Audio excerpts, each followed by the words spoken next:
ಬೆಲ್ಲ ತುಂಬಾ ಹಾರ್ಡ್ ಆಗಿದ್ಯಾ? ತುರಿಯೋದಿಕ್ಕೂ ಆಗ್ತಾ ಇಲ್ವಾ? ಹುಡಿ ಮಾಡೋದಿಕ್ಕೂ ಆಗ್ತಾ ಇಲ್ವಾ? ಹಾಗಿದ್ರೆ ಬನ್ನಿ, ಒಂದು ಒಳ್ಳೆ ಟಿಪ್ಸ್ ನಾನು ನಿಮಗೆ ಹೇಳಿಕೊಡ್ತಾ ಇದ್ದೀನಿ. ಅದಕ್ಕೋಸ್ಕರ ಒಂದು ಕುಕ್ಕರ್ ಮೊದಲು ಬಿಸಿ ಮಾಡ್ಕೊಳ್ಳಿ.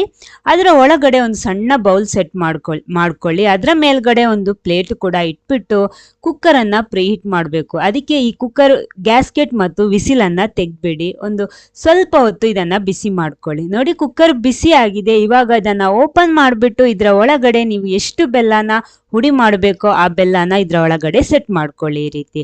ಆಮೇಲೆ ಲೋ ಫ್ಲೇಮಲ್ಲಿ, ಕಡಿಮೆ ಉರಿಯಲ್ಲಿ ಒಂದು 5 ರಿಂದ 10 ನಿಮಿಷ ಇದನ್ನು ಬಿಸಿ ಮಾಡ್ಕೊಳ್ಳಿ. ನೋಡಿ, 10 ನಿಮಿಷ ಆಗಿದೆ. ಸ್ಟವ್ ಆಫ್ ಮಾಡಿಬಿಟ್ಟು ಈ ಬಿಸಿ ಬಿಸಿ ಬೆಲ್ಲ ಹೊರಗಡೆ ತೆಗೆದ್ಬಿಟ್ಟು ಚಾಕುವಲ್ಲಿ ಈ ರೀತಿ ತುರಿಬೇಕು.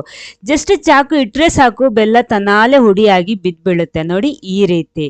ಈ ಒಳ್ಳೆ ಟಿಪ್ಸ್ ನಿಮಗೆ ಇಷ್ಟ ಆದರೆ ನೀವು ಕೂಡ ಮನೆಯಲ್ಲಿ ಟ್ರೈ ಮಾಡಿ. ಮಾತ್ರ ಅಲ್ಲ, ಎಲ್ಲರ ಜೊತೆನೂ ಶೇರ್ ಮಾಡಿ.